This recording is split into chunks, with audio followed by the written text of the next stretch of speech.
தம் கிருபை பெரிதல்லோ என் ஜீவனிலும் அதே இம்மட்டும் காத்ததுவே இன்னும் தேவை கிருபை தாருமே. ஆண்டவரும் இரட்சகருமாகிய இயேசு கிறிஸ்துவின் ஈடு இணையற்ற நாமத்தில் 28/7/2024 இந்த நாள் உங்களுக்கும் உங்கள் சந்ததிக்கும் சமாதானத்தின் நாளாக அமையப் போகிறது என்று மனதார வாழ்த்துகின்றேன். இன்று நாம் அறியவிருக்கும் கிருபையின் வார்த்தைகள் சங்கீதம் 141:3. கர்த்தாவே, என் வாய்க்கு காவல் வையும், என் உதடுகளின் வாசலை காத்துக்கொள்ளும். கத்தோலிக்க வேதாகமம் இவ்வாறு கூறுகின்றது: ஆண்டவரே, என் நாவுக்கு காவல் வைத்தருளும், என் இதழ்களின் வாயிலில் காவலாளியை வைத்தருளும் என்கின்றது.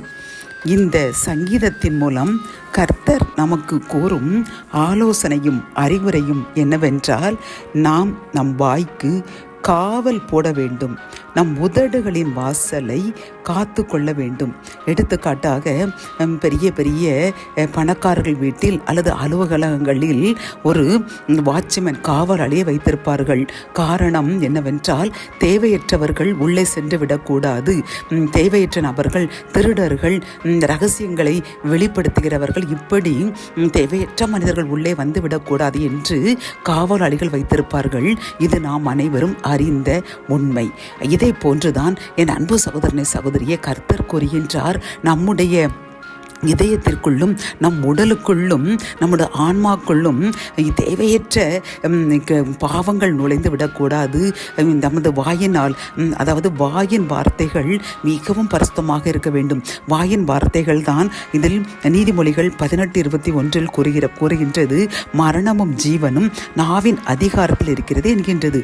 ஆகவே இப்படி விலையேறப்பட்ட இந்த வாயை உதடுகளை எப்படி ஒரு காவலாளி ஒரு அலுவலகத்தையோ வீட்டையோ போன்று நாம் நமது வாய்க்கும் உதடுகளுக்கும் காவல் வைக்க வேண்டும், அதை காக்க வேண்டும். தேவையற்ற நேரத்தில் தேவையற்ற விதமாக பேசக்கூடாது, அதிகமாக பேசக்கூடாது, பிறர் மனம் புண்படும்படி பேசக்கூடாது. இப்படி நம் வாயை உதடை காக்க வேண்டும் என்று கர்த்தர் இன்று தெளிவாக நம்மிடம் பேசுகின்றார். என் அன்பு சகோதரனே சகோதரியே, இந்த வாயை நாம் அதிகமாக பேசுவதனால்தான் சண்டை, சச்சரவுகள், சமாதான குறைவுகள் ஏற்படுகின்றது. நாம் அனைவருக்கும் அறிந்த உண்மை. ஆனால் நாம் எவ்வளவோ நாள் என் வாயை பாதுகாக்க வேண்டும், தேவையற்ற பேச்சு வரக்கூடாது என்று நாம் முயற்சி செய்து கொண்டுதான் இருக்கின்றோம். அப்படித்தானே?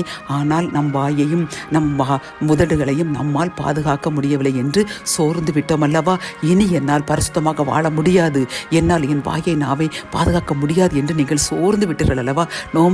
சோர்ந்து விட்டோம் அல்லவா? அப்படியல்ல, நாம் சோர்ந்து விடாமல் இடைவிடாமல் ஜெபித்து இறைவனிடம் எப்படியாவது எனது வாயை, என் நாவை காத்துக்கொள்ள எனக்கு கிருபை தர வேண்டும் என்று நாம் போராடி ஜெபிக்க வேண்டுமாம்.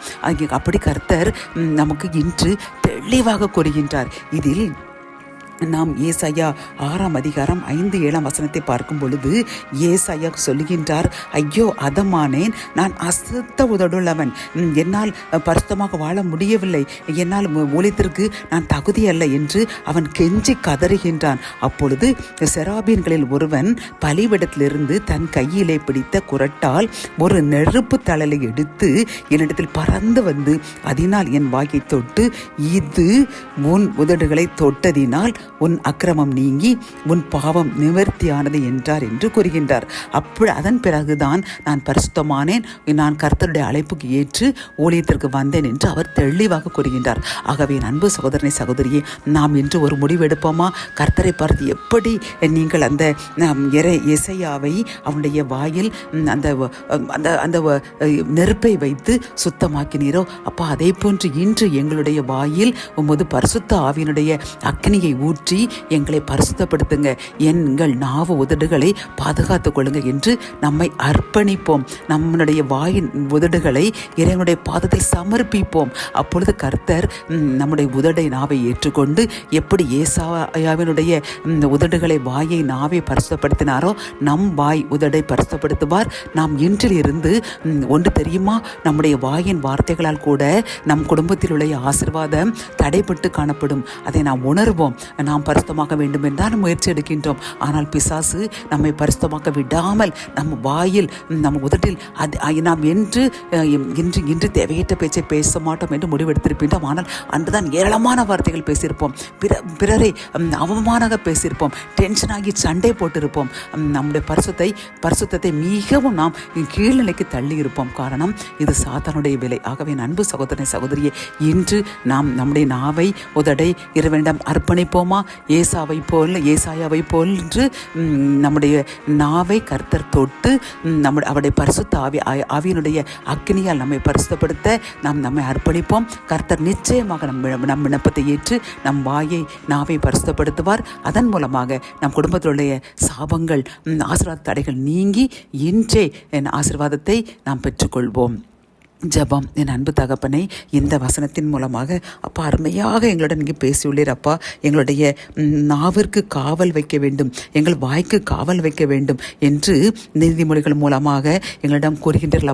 அப்பா என்னுடன் சேர்ந்து யாரெல்லாம் இப்பொழுது தன்னுடைய வாய்க்கு காவல் வைக்கவும் உதடுகளின் வாசலை காவல் காக்கவும் உம்மிடம் சரணடைந்து உம்மிடம் கெஞ்சுகிறார்களோ எங்களுக்காக ஜெபிக்கிறோம். அப்பா, அன்று எப்படி ஏசாவினுடைய நாவை தொட்டு அப்பா அக்கினியினால் அந்த நாவை பரிசுத்தப்படுத்தினீரோ, இப்பொழுது என்னுடன் சேர்ந்து கெஞ்சுகின்ற எங்களுடைய நாவை உதடை பரிசுத்தப்படுத்துங்க. பரிசுத்த ஆவியினுடைய அக்கினியால் நிரப்பி இனி நாங்கள் பாவம் செய்யாதபடி எங்களை பாதுகாத்து கொள்ளுங்க. அதன் மூலம் அப்பா எங்களுடைய நாவினால் உதடினால் யாரெல்லாம் காயப்பட்டு வேதனை அடைந்திருக்கின்றார்களோ அவர்களுக்காக ஊக்கமாக ஜெபிக்கிறோம். அப்பா, எங்களை மன்னிங்க, அவருடைய காயங்களை ஆற்றுங்க. இனி பாவம் செய்யாதபடி எங்கள் உதடுகளை வாசல்களை பரிசுத்தாவின் அக்கினியினால் பரிசுத்தப்படுத்துங்க, பாதுகாத்து கொள்ளுங்க. அதன் மூலம் எங்கள் குடும்பத்தில் உள்ள ஆசீர்வாத தடைகளை நீக்கி போடுங்க. மீட்பர் இயேசுவின் மூலம் ஜெபம் கேளும் நல்ல தகப்பனே, ஆமென்.